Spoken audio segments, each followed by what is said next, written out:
Today we are doing a new session which is regarding industrial relations, and we will discuss industrial relation along with human resource management and organizational behavior.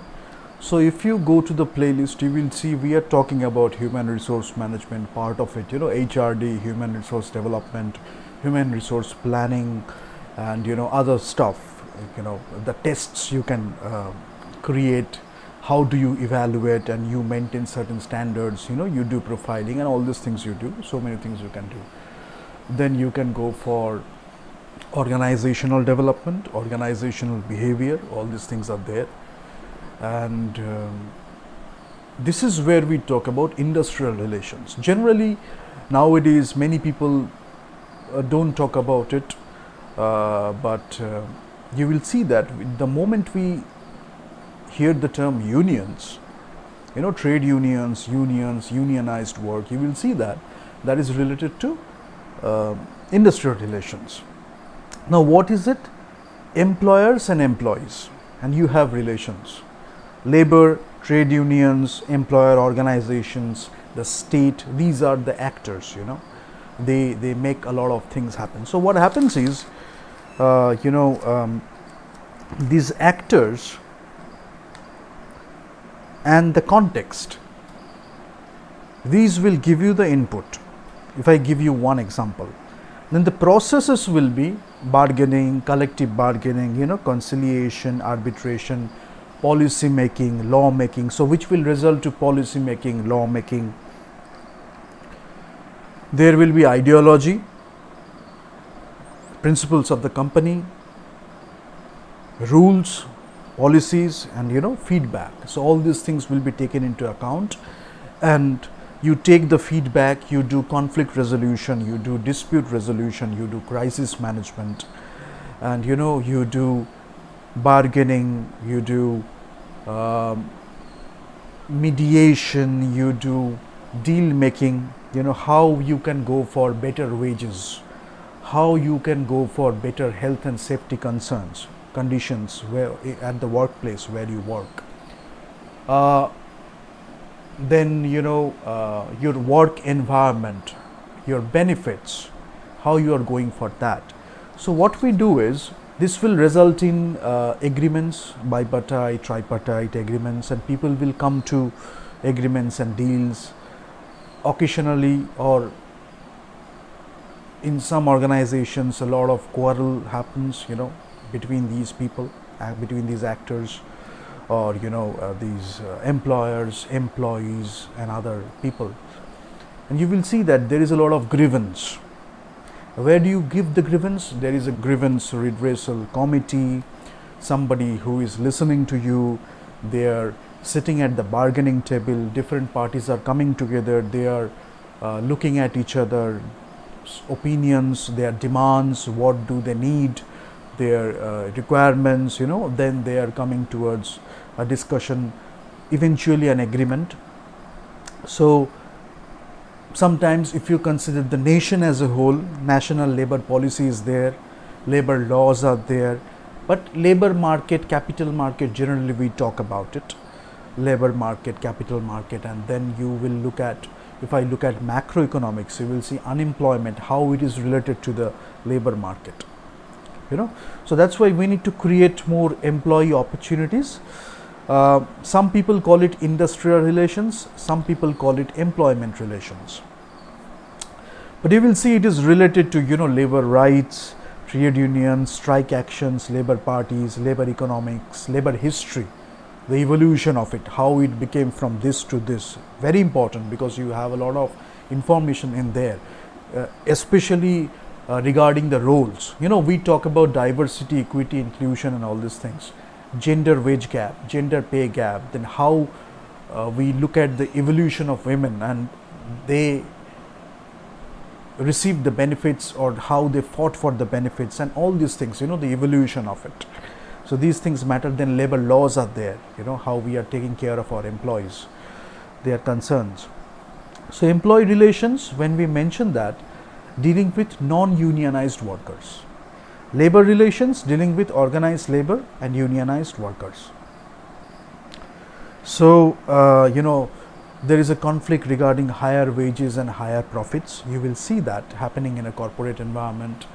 So there also people will go for conflicts, and then eventually resolution will happen, and people will look at the contracts and they can improve the contracts, taking both the parties into account, into concern.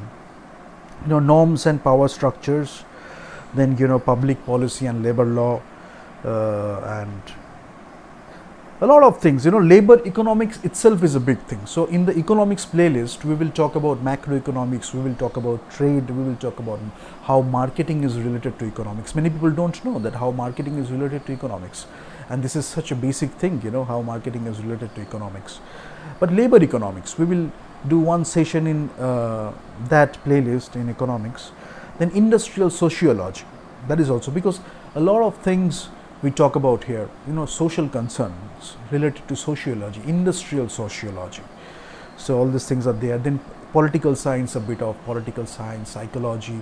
So even if you go for organizational behavior, you will see that all these things are there. So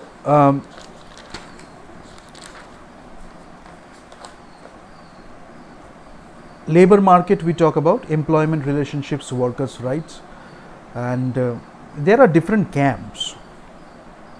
Generally people talk about two camps. Pluralist camp, it's a mixture of shared interests and conflicts of interests.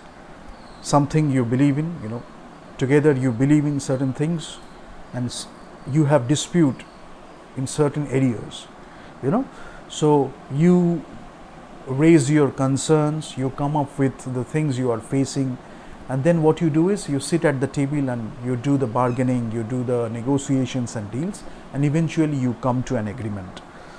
Then minimum wage laws, all these things are there. Occupational health and safety standards, I already mentioned. And employment, labor laws, public policies, economic efficiency, employee equity, and their voice, how the employee is raising the voice.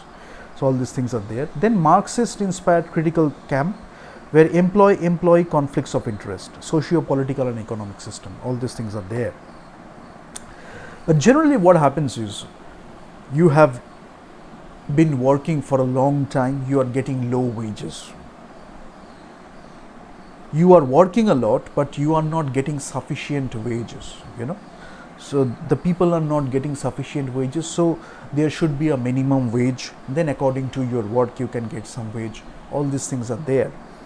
And long working hours. Suppose you want to do 7 hours or 8 hours a day of work.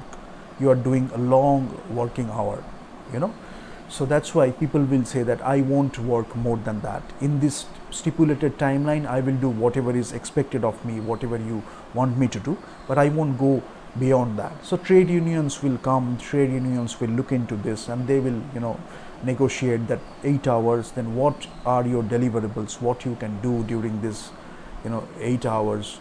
So all these things you can do. Then abusive supervisory practices, supervisor is abusing, then the unions will come.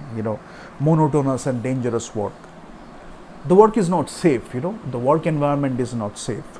So that's why unions will come, and strikes happen, social instability happens, grievance, a lot of conflicts, disputes, crisis management. Suddenly something happened, a strike happened during working hours, critical working hours. So how do you address that issue? How do you go for that resolution?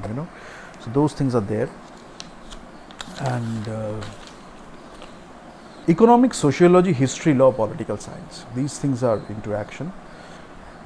Workplace relations, workplace conflicts. Sometimes you do enforcing, you do controlling, and sometimes you are going for persuasion and coordination.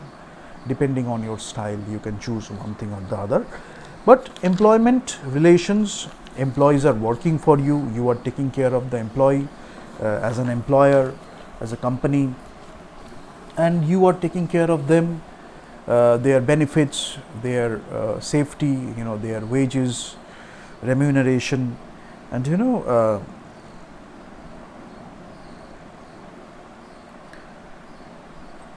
what kind of employee it is, which generation do they belong to. Depending on that, their benefits will change.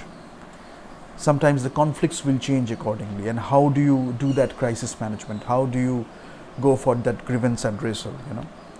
So not every employee is the same, but trade union will give you certain standards. This is the minimum wage. This is the occupational health and safety. I mean, you cannot go below that. But if something arises during the conflicts, during the working, tenure, or during the working hours, somebody will take care of it. Standardized procedures, unionized procedures, and then if something happens which you haven't faced before, what will happen? This will be giving a lot of feedback to the relevant people. They will look at policies, they will look at laws, they will change the laws, they will look at the policies, they will change the policies, they will look at the working hours, they will look at the minimum wage, and they will do necessary changes. So this is how it happens, industrial relations. And maybe we will do one or two more videos on this, but I hope you get some idea about it. Then you look for labor history. If I talk about, you go for history, you look at the evolution. If I talk about economics, labor economics, you look at economical aspects and you look at those. If you want to go for econometrics, you look at maths, data, statistics, you look at all these things, and you will see that how all those things are helping you to take better decisions. And sometimes during research you look at all these things, how this movement happened, how we came from this to this, data is backing, and how decision making changed, how the role of a worker changed, how the agreement happened, and how the policy making changed, and all these things can give you a lot of information. So in modern day we don't talk about all these things much, but occasionally in some places you will see, in big organizations you will see that many things are taken care of in a great manner, so they are really looking into it. But sometimes what happens is with the advent of technology, there will be a conflict with labor. Some people have faced it, some people are going to face it. So how do you tackle that? Especially if it is a place where you require some kind of work which the technology cannot replace. So there will be a different kind of conflict. Sometimes you will go for automation at certain places, and the human people, the labor will do some part. So how do you tackle that situation? So depending on the situation, things will change. Accordingly, policy will change, wages will change, working conditions will change, working relations will change. This is what we talk about in industrial relations.